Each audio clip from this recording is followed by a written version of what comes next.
Assalomu alaykum.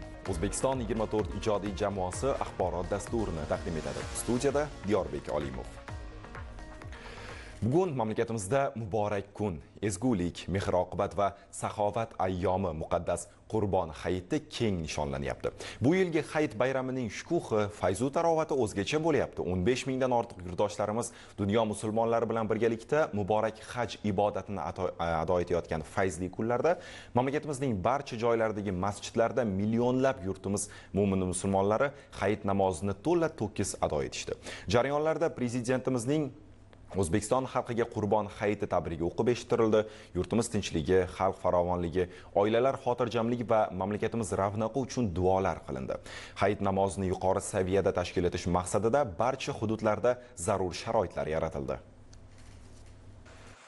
Bugun erta tongdan Andijon viloyatining barcha hududlarida bo'lgani kabi Andijon shahridagi Devonaboy jome masjidida ham minglab yurtdoshlarimiz jam bo'lib, yurt tinchligi, xalq farovonligi, xonadonlarga fayz va baraka tilab duoga qo'l ochdilar. Hayit namozi oldidan yangragan xutbalarda Qurbon hayitining asl mazmun mohiyati, insonlarning mehr-shafqat, saxovat va birdamlikka chorlovchi jihatlari haqida so'z yuritildi. Shuningdek, bugungi kunda mamlakatimizda amalga oshirilayotgan bunyodkorlik ishlari, diniy ma'rifiy qadriyatlarga qaratilayotgan e'tibor xususida ham alohida to'xtalib o'tildi. Ajoyib kayfiyatda Eid Qurbon hayit bayramlari o'tkazilyapti. Bu yilgi Eid Qurbon hayitimizdan avvalgi bir xursandchilik bor. Xursandchilik shuki, prezident hojilari deb alohida 100 nafar odamga hurmatli prezidentimizni tashabbuslari bilan hoji dadalarimiz, nuroniy otaxonlarimiz, shu xalqim deb, vatanim deb xizmat qilgan odamlarni jo'natdilar. Bu ham katta bir ne'mat. Tarixda bo'lmagan desak mubolag'a bo'lmaydi. Chunki bu xalqimiz kutmagan edi. Bu yilgi Eid Qurbon hayitida hurmatli prezidentimizni shunaqa prezident hojilarini alohida borishlari katta bir xursandchilik. Davlatimiz rahbarining O'zbekiston xalqiga Qurbon hayiti munosabati bilan yo'llagan samimiy tabrigi esa bayramga yanada o'zgacha ruh va ko'tarinki kayfiyat bag'ishladi. Tabrikda xalqimizning tinch va farovon hayoti, mehr-oqibat va bag'rikenglik muhitini mustahkamlash borasidagi ezgu maqsadlar alohida ta'kidlangani yurtdoshlarimiz qalbida katta mamnuniyat uyg'otdi. Quyosh nur tarata boshlagan onlarda minglab yurtdoshlarimiz birgalikda Qurbon hayiti namozini ado etdilar. E'tiborlisi, bugungi kunda Andijon viloyatida faoliyat yuritayotgan 170 dan ortiq jome masjidlarining barchasida hayit namozlari o'qildi.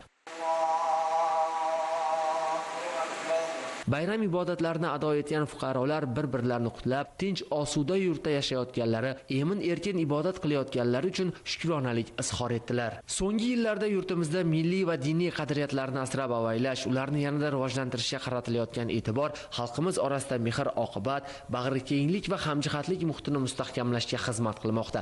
Ayniqsa inson qadri ulug'lanayotgan bugungi davrda Qurbon hayitining mazmun mohiyati yanada teran ahamiyat kasb etmoqda. Hayit ayyomi kunlarida ehtiyojmand oilalar holdan xabar olish, saxovat va muruvvat tadbirlarini tashkil etish, keksalar va nuroniylarni e'zozlash kabi ezgu amallar xalqimizning azaliy qadriyatlari sifatida davom ettirilmoqda.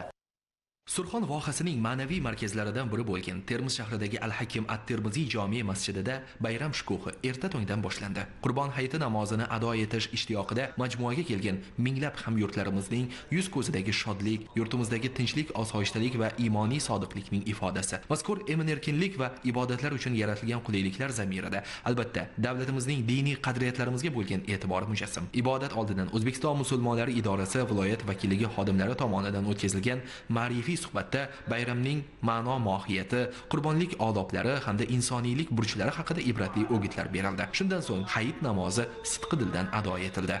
Bugun bomdod namozidan xalqlarimiz osoyishtalik bilan, shunaqa bir xursandchilik bilan masjidga kirib kelishdi.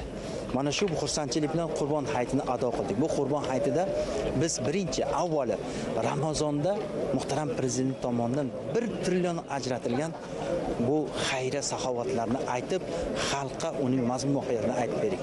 Undan tashqari, mana Qurbon hayitiga ham ko'p xayriyalar bo'ldi prezidentimiz tomonidan. Avvalambor biz bugungi kunda eng ulug' ne'mat bo'lgan tinchlik ne'matiga shukr qilsak, Alloh taolo bizga ana shu ne'matni ziyoda qilib beradi.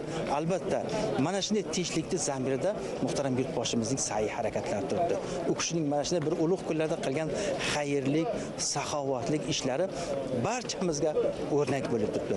Bugungi kunda bizning xursandchilik qo'shilgan narsalardan yana bittasi bu muhtaram prezidentimizning Qurbon hayitiga bo'lgan tabriklaridir. Albatta bu tabrikning mazmun-mohiyatini o'qib xalqimizga yetkazdik. Mana shunday bir ulug' kunlar hammamizga kuch-quvvat ato etsin. Namoz yakunlangach, o'zaro samimiy muloqotlar va nuroniy otaxonlarning diydorlashuvi bayram fayzini oshirdi. Keksalarimiz tomonidan xalqimizga yaratilayotgan keng imkoniyatlar, masjid va ziyoratgohlardagi obodlik uchun minnatdorlik bildirib, yurt tinchligini so'rab duolar qilishdi.